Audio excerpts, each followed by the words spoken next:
Hi all. അപ്പോൾ ഇത് Onam vacation കഴിഞ്ഞിട്ട് ആദ്യമായിട്ട് എടുക്കുന്ന വീഡിയോ ആണ്. ബുധനാഴ്ച എടുക്കുന്നതാണ്. വ്യാഴം അല്ലെങ്കിൽ വെള്ളിയായിട്ടായിരിക്കും പോസ്റ്റ് ചെയ്യുന്നുണ്ടാവുക. പിന്നെ നമ്മൾ തൃശ്ശൂർ പോയിട്ട് തിങ്കളാഴ്ചയാണ് കേട്ടോ തിരിച്ച് വീട്ടിലെത്തിയത്.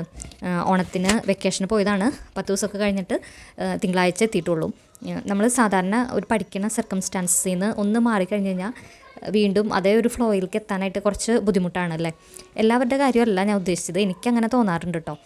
സാധാരണ ഇപ്പോൾ ഇവിടെ തിരുവനന്തപുരത്ത് വീട്ടിലിങ്ങനെ ഒരു ടൈം ടേബിളൊക്കെ ഇട്ട് ഒരു യൂണിഫോമായിട്ട് പഠിച്ച് പോകുമ്പോൾ പെട്ടെന്ന് ഒരു 10 ദിവസത്തെ ഗ്യാപ്പാണെങ്കിലും അത് നമ്മുടെ ആ ഒരു കണ്ടിന്യൂറ്റി ചെറുതായിട്ടെങ്കിലും നഷ്ടപ്പെട്ടിട്ടുണ്ട് കേട്ടോ.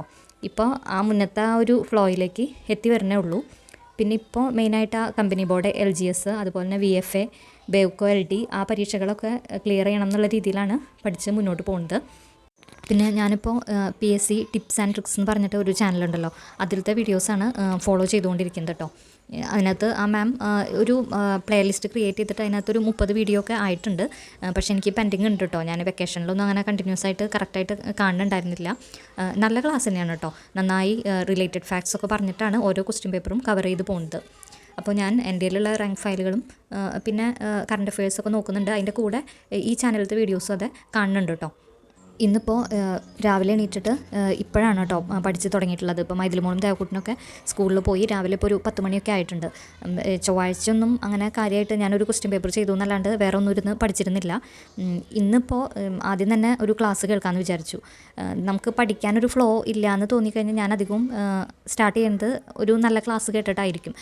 എനിക്ക് ഈ PSC ടിപ്സ് ആൻഡ് ട്രിക്സ്, അതുപോലെ തന്നെ സൈലം, അതിലത്തെയൊക്കെ ക്ലാസ്സുകളാണ്. പിന്നെ ഫാൽക്കൺ PSC, അതിലത്തെയൊക്കെ ഏതെങ്കിലും ഒരു ക്ലാസ് കേട്ട് കഴിഞ്ഞാൽ നമുക്ക് മൂഡില്ലാത്ത സമയത്ത് കുറച്ച് കാര്യങ്ങളെങ്കിലും ഗ്രഹിക്കാനായിട്ട് അത് നല്ലതായിട്ട് തോന്നിയിട്ടുണ്ട്. അതിനുശേഷം പിന്നെ ഏതാണെന്ന് വെച്ച് കഴിഞ്ഞാൽ നമ്മുടെ നോട്ട്ബുക്കോ അല്ലെങ്കിൽ ടെക്സ്റ്റ് ബുക്കോ എടുത്തിട്ട് പഠിച്ച് തുടങ്ങും. അങ്ങനെ ഞാൻ ഇടയ്ക്കൊക്കെ ചെയ്യാറുണ്ട് കേട്ടോ. പിന്നെ ഇപ്പോൾ ലാസ്റ്റ് ഇട്ട വീഡിയോയിൽ ഏത് റാങ്ക് ഫയലാണ് യൂസ് ചെയ്യണമെന്ന് ചോദിച്ചിട്ട് കമൻറ്റ് വന്നിരുന്നു. അപ്പോൾ എൻ്റെ കയ്യിലുള്ളത് ടാലൻറ്റിൻ്റെ ഒരു ഡിഗ്രി ലെവൽ 3 വോളിയമുള്ള ഒരു റാങ്ക് ഫയലും പിന്നെ ലക്ഷ്യയുടെ ആണ് NCERT ചാപ്റ്റേഴ്സുള്ള ഒരു റാങ്ക് ഫയൽ, +1 +2ൻ്റെ ചാപ്റ്റേഴ്സുള്ള റാങ്ക് ഫയലുള്ളത്. എനിക്ക് കൂടുതൽ തോന്നിയിട്ടുള്ളത് ടാലൻറ്റും ലക്ഷ്യമാണ് അത്യാവശ്യം നല്ല രീതിയിലുള്ളൊരു റാങ്ക് ഫയൽ എന്ന് പറയുന്നത്. പിന്നെ നമ്മൾ എന്തായാലും ഈ റാങ്ക് ഫയൽ മാത്രം പിടിച്ചിരുന്നിട്ട് ഇപ്പോഴത്തെ PSC എക്സാമിന് നല്ല രീതിയിലൊരു സ്കോർ ഉണ്ടാവുമെന്ന് എനിക്ക് തോന്നുന്നില്ല. ചില ഭാഗങ്ങൾ സ്ട്രെസ് ചെയ്ത് പഠിക്കാനുള്ളത് കുറച്ചും കൂടി നന്നായിട്ട് തന്നെ വാസ്റ്റായിട്ട് പഠിക്കുക. റാങ്ക് ഫയൽ നമുക്ക് പെട്ടെന്ന് ഒരു ടോപ്പിക്ക് പറയുമ്പോൾ നോക്കാനായിട്ട് ഒരു റാങ്ക് ഫയലുള്ളത് നല്ലത് തന്നെ. ബാക്കി PDFകളൊക്കെ ആകുമ്പോൾ നമുക്ക് നോക്കാനായിട്ട് കുറച്ച് സമയമൊക്കെ പോകില്ല. അപ്പോൾ നമ്മുടെ കയ്യിൽ ഹാർഡ് കോപ്പി ആയിട്ട് ഒരു ബുക്ക് ഉണ്ടെങ്കിൽ അത് നല്ലത് തന്നെ. പിന്നെ പഠിച്ചത് 10ാം ക്ലാസ്സിലത്തെ സോഷ്യൽ സയൻസ് വൈവിധ്യങ്ങളുടെ ഇന്ത്യ എന്ന് പറഞ്ഞിട്ടുള്ള ഒരു ചാപ്റ്റർ ഉണ്ടല്ലോ. അപ്പോൾ അതൊന്ന് വായിച്ച് നോക്കി. അത് ഓൾറെഡി പഠിച്ച് വെച്ചിട്ടുള്ളത് തന്നെയാണ്.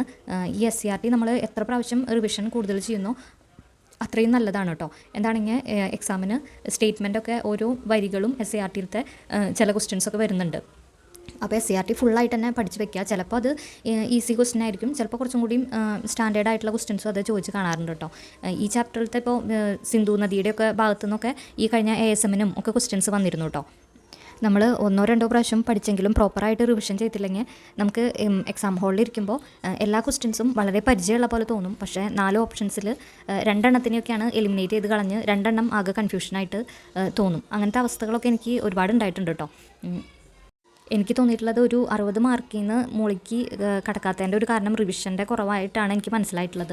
അപ്പോൾ ഇപ്രാവശ്യം എന്തായാലും പഠിച്ച ഭാഗങ്ങൾ തന്നെ കൂടുതലായിട്ട് റിവിഷൻ ചെയ്തിട്ട് എക്സാമിന് പോകണം തന്നെയാണ് വിചാരിക്കുന്നത്. ഈ 2024 LDCയുടെ എക്സാമിനൊക്കെ എനിക്ക് എക്സാം ഹാളിലിരുന്ന് ശരിക്കും ഫീൽ ചെയ്തിട്ടുള്ളത് തന്നെയാണ്. നമ്മൾ പഠിച്ച് കഴിഞ്ഞിട്ടുള്ള ഭാഗങ്ങളായിരിക്കും, പക്ഷേ ആകെ 4 ഓപ്ഷൻ കാണുമ്പോൾ വീണ്ടും കൺഫ്യൂഷനായിട്ട് ഇരിക്കേണ്ടി വന്നിട്ടൊക്കെ ഉണ്ട് കേട്ടോ. പിന്നെ ഇപ്പോൾ പുതിയ SCERT ഉണ്ട്, പഴയ SCERT ഉണ്ടല്ലോ പഠിക്കാനായിട്ട്. പുതിയതിൽ എനിക്ക് തോന്നുന്നു കുറേ പഴയതിലത്തെ എല്ലാ കാര്യങ്ങളും പിന്നെ എക്സ്ട്രാ കുറച്ച് പോയിൻറ്റ്സ് മാത്രം തന്നെയാണ് മാറ്റം വന്ന ടെക്സ്റ്റ് ബുക്കിൽ ഉള്ളൂ. പുതിയ ടെക്സ്റ്റ് ബുക്ക് ഞാൻ വാങ്ങിയിട്ടില്ല. എൻ്റെ അടുത്തുള്ളത് പഴയ SCERT തന്നെയാണ്. പുതിയത് ഞാൻ ഇപ്പോൾ ഉള്ള യൂട്യൂബ് ക്ലാസ്സുകൾ കണ്ടിട്ടാണ് കൂടുതലുള്ള പോയിൻറ്റ്സ് എഴുതിയെടുക്കുന്നത് കേട്ടോ. ഈ ടിപ്സ് ആൻഡ് ട്രിക്സിൽ തന്നെ അതിനകത്ത് മാം പറഞ്ഞിട്ടുണ്ട് ഓൾഡ് SCERTയിൽ ഇല്ലാത്ത പോയിൻറ്റ്സ് കൂടുതലായിട്ടുള്ള ക്ലാസ്സുകൾ ഇട്ട് തരാമെന്ന്. അപ്പോൾ അതും കൂടി നോക്കിയിട്ട് ടെക്സ്റ്റ് വാങ്ങാമെന്ന് വിചാരിച്ചിട്ടാണ്. അല്ലാന്നുണ്ടെങ്കിൽ പിന്നെ ഈ ഓൾഡ് SCERTയും പിന്നെ എക്സ്ട്രാ ഉള്ള നോട്ട് എഴുതിയെടുത്തിട്ട് പഠിക്കുകയാണ് ഇപ്പോൾ ചെയ്തുകൊണ്ടിരിക്കുന്നത്. ഇപ്പോൾ പിന്നെ ഈ കേരള PSCയുടെ പരീക്ഷകളൊക്കെ വളരെ വേഗം തന്നെ നടക്കാറുണ്ട് അല്ലേ. ആ ഒരു പറഞ്ഞ ടൈം പീരീഡിനുള്ളിൽ തന്നെ ഒരു 3 മാസത്തെ ഒക്കെ ഗ്യാപ്പ് പറയുന്നുണ്ടെങ്കിൽ ആദ്യത്തെ മാസങ്ങളിൽ തന്നെ എക്സാം ഡേറ്റ് ഇപ്പോൾ വരാണ് ചെയ്യുന്നത്. അപ്പോൾ ഈ വർഷം ലാസ്റ്റ് ആയിരിക്കും കമ്പനി ബോർഡ് LGS VFA അതിൻ്റെയൊക്കെ നോട്ടിഫിക്കേഷൻ വരുന്ന പറഞ്ഞ് കേൾക്കുന്നത്. അപ്പോൾ വന്നു കഴിഞ്ഞാൽ പെട്ടെന്ന് തന്നെ എക്സാം ഡേറ്റും വരും, പരീക്ഷ അത് വളരെ വേഗം തന്നെ വരും. അപ്പോൾ ഈ എക്സാമിനേഷൻസിന് പ്രിപ്പയർ ചെയ്യണമെന്ന് ആഗ്രഹമുള്ളവർ ഇപ്പോൾ തന്നെ പഠിച്ച് തുടങ്ങാം. അപ്പോൾ ആ ഒരു നോട്ടിഫിക്കേഷനൊക്കെ വരുമ്പോഴേക്കും തന്നെ നമ്മുടെ സിലബസിൻ്റെ കുറേ ഭാഗമൊക്കെ കവർ ചെയ്ത് പിന്നീട് കൂടുതലായിട്ട് റിവിഷൻ തന്നെ പ്രാധാന്യം കൊടുത്തുകൊണ്ട് പരീക്ഷയ്ക്ക് വേണ്ടിയിട്ട് തയ്യാറെടുക്കാനായിട്ട് പറ്റും.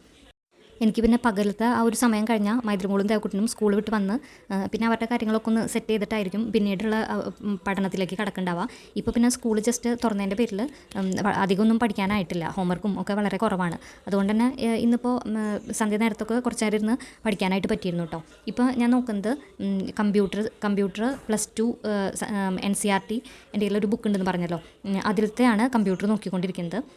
കാരണം എന്താണെങ്കിൽ എൻ്റെ കയ്യിൽ ടാലൻറ്റിൻ്റെ റാങ്ക് ഫയലിലത്തെ കമ്പ്യൂട്ടർ നോക്കിയിട്ട് ഇപ്പോഴത്തെ ക്വസ്റ്റ്യൻസൊക്കെ അത്യാവശ്യം ഒരു നല്ല സ്റ്റാൻഡേർഡ് ടൈപ്പാണ് കമ്പ്യൂട്ടർ അടക്കം വരുന്നത്.